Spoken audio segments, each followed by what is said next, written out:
If there were crops that you could grow in your garden and produce a lot of food and were more resilient to bugs and pests than others, would you want to know about them?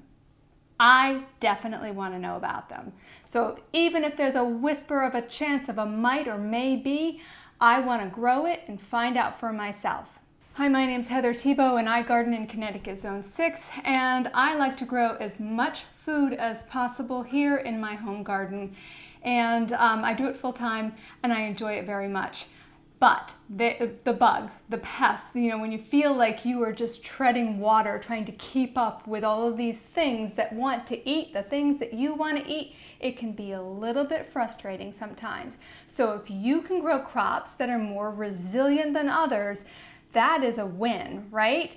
So here's how it started. Last year, I grow Zucchini Rampicante.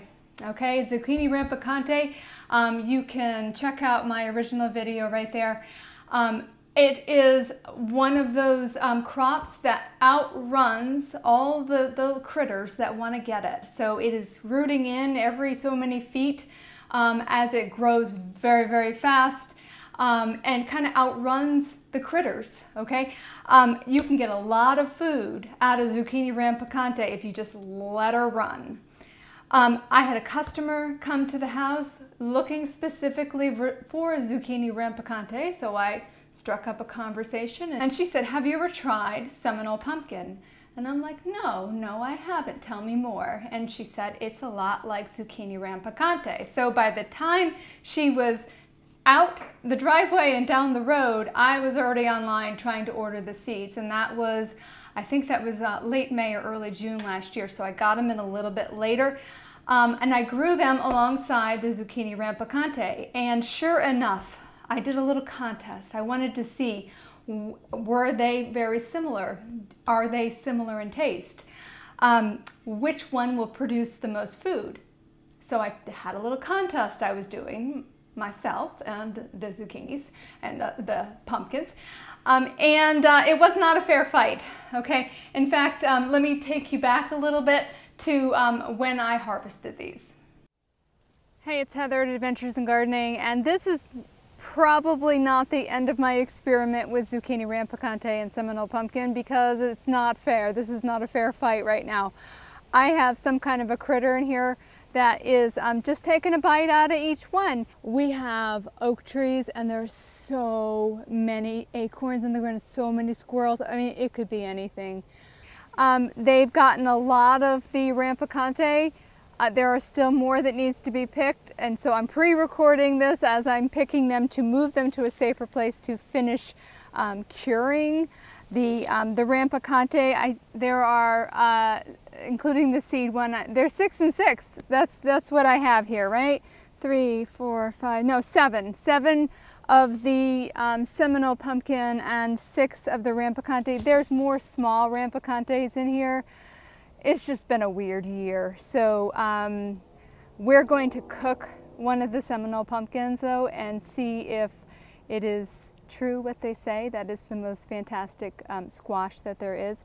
But I will give my final report at the end and tell you what the results are, but we're probably going to do this again next year. So I had critters. Big critters were eating the pumpkins and the Zucchini Rampicante. There was a lot of scarring on these, and I think the scarring is actually from snails, but there were definitely chipmunks or something was eating. Something was very much enjoying my pumpkins and my Zucchini Rampicante before I was. So I had to pick them all. And I didn't have an accurate count. It was pretty much the same. Okay, this is a winner. They're both winners. I have every critter you can imagine here in my organic garden. I've got the squash vine borer, the Mexican bean beetle, squash bugs, everything wants to get my cucurbits. And yet I set them and forget them. That's what I did with both of these. I just let them run on my hugelkultur hill that I've done that way for a few years, and I just keep topping it off with new organic material at the end of the season. So that is what I did, and it was definitely a tie. Now, I harvested them in October. October 10th is when I did that. They have been sitting in my house. I have not touched them. Okay, I have not eaten them. I have not tried them because life was so busy. So they've been sitting here in the house. And today is the day that we're going to find out what Seminole pumpkin actually tastes like. And we're going to, this is not a cooking video, although there will be cooking, because you need to know how to use the things that you grow, right? Right. I am not going to cook the zucchini rampicante today. I'm going to let you visit. I will link down below as well the original video. I love rampicante. It is not really sweet. It's more nutty in flavor. The texture is pretty true to zucchini, even when it's matured like this. At least that's my opinion on it. I would never think of using this in a dessert. I think people do. I'd like to hear from you if you use it as a dessert. I like to have it, just savory. And it's a commitment for a household of two people. It's a commitment to open up your zucchini rampicante. And I really actually like to use the zucchini rampicante as zoodles. This makes a great zoodle. And I don't cook them. I just salt them, let the moisture drain out of it, and then I use them like that with meatballs or whatever. But today we're going to be using the Seminole pumpkin because I gotta see, is this worth it? Am I planting it for my garden this year? I have a feeling the answer is yes, because I have already roasted some because we're going to make pumpkin custard today. And actually we're going to do two things. We're going to make a savory. I'm going to try to use this the way I would use a butternut squash as well. So we're going to make pumpkin custard and we're going to roast some. I'm going to try to peel it. We'll see if that works out. I'm not so sure yet. So far today, I took one of the Seminole pumpkins. I cut it in half and I roasted it in the oven. Probably about 40 minutes. It didn't take long at all. It smells delicious. And then I took it out of its shell and I have drained it here. And I have saved the seeds and the skins for the chickens for a treat for them. So now we're going to cut one open and I'm going to try actually to peel it. Will it work? I do not know. Let's give it a try. So definitely resilience to insects, I believe because of my experience, because of their ability to continuously root in and kind of outrun and outgrow the insects. And obviously they have not outrun mice and chipmunks and snails, and that's okay because I still got a lot of food from them. So when I picked them, they were mostly green, and then most of them have matured into this orange color.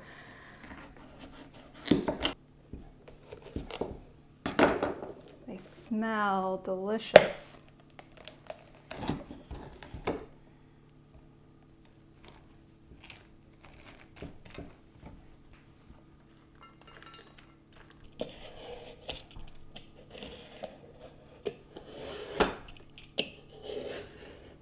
All right, so I would say the same level of difficulty peeling it as a butternut squash. So it takes a little time, but makes for a nice roasted product instead of like a mushy one.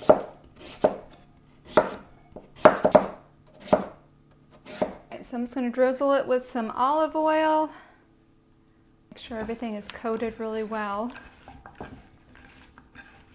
Yes, my hands are clean. And I'm going to use onion powder and Italian seasoning this time, which is super simple and easy. If you're going to grow the food, you gotta know how to cook it. Or at least keep it interesting. Okay, I just decided to turn the oven up to 400. Okay, friends, to the food processor. So I've got these adorable ramekins my mom bought me years ago, and I have buttered the inside of them. The outside is terracotta, and I'm putting them in a pan filled up with water. And yes, the pots will absorb some of it, but it's not going to get into the custard. This is going to come together rather quickly.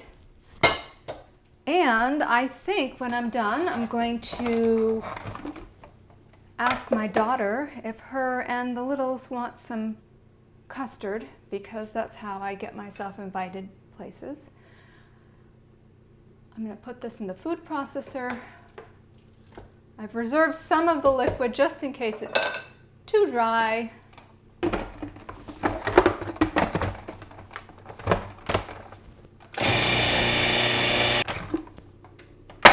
So this looks perfect. Look at that color. Ooh, it's so pretty. I grew that.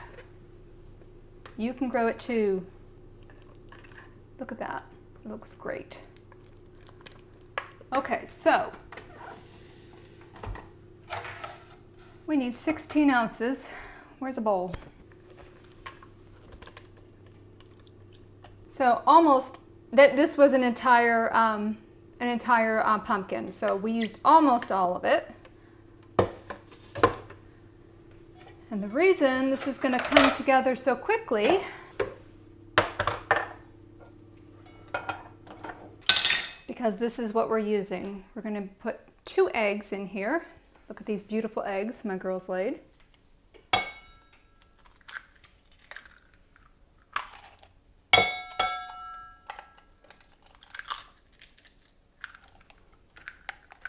Quarter teaspoon of salt, tablespoon of pumpkin pie spice,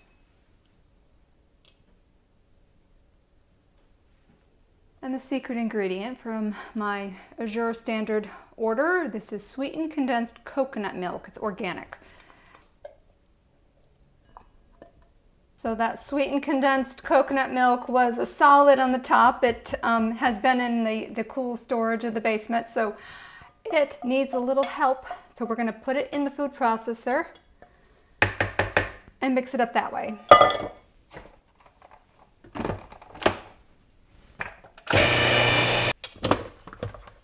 Oh, that looks really good.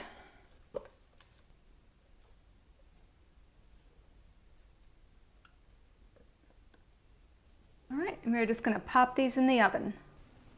Ouch.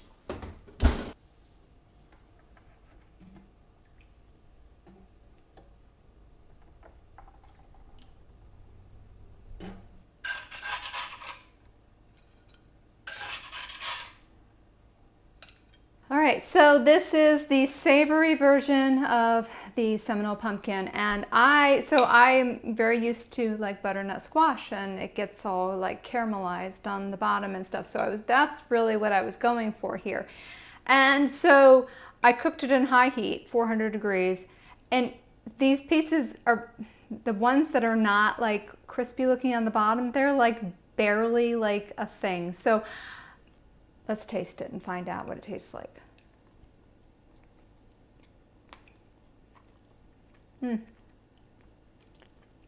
Well, it's super good.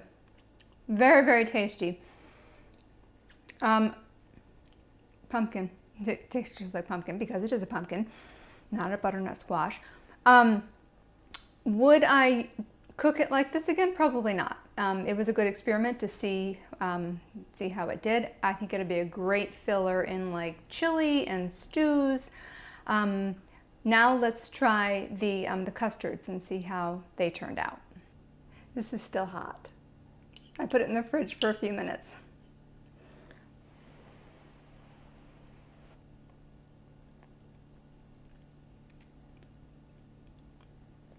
This is so good.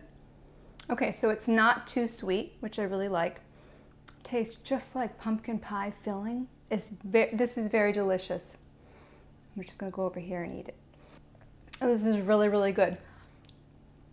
So I imagine when it's chilled all the way, it'll be even better. So this is definitely a winner. So 2 different animals all together. Zucchini Rampicante I will use for my savory dishes, and I will use Seminole pumpkin for my sweeter desserts. Love them both for 2 different things altogether, and especially the fact that I can grow them and I can set them and I can forget them and let them run. You got to give both of them lots of room to grow, but I don't think you'll be disappointed if you try them out. So any questions, drop me a comment below. I would love to talk about these 2 things. Just in case I left something out and you're really curious, I would love to hear from you guys. So give me a thumbs up if you enjoyed spending time with me in the kitchen today and dreaming about future crops. Give Seminole pumpkin and Zucchini Rampicante a try. See you soon. What do you think?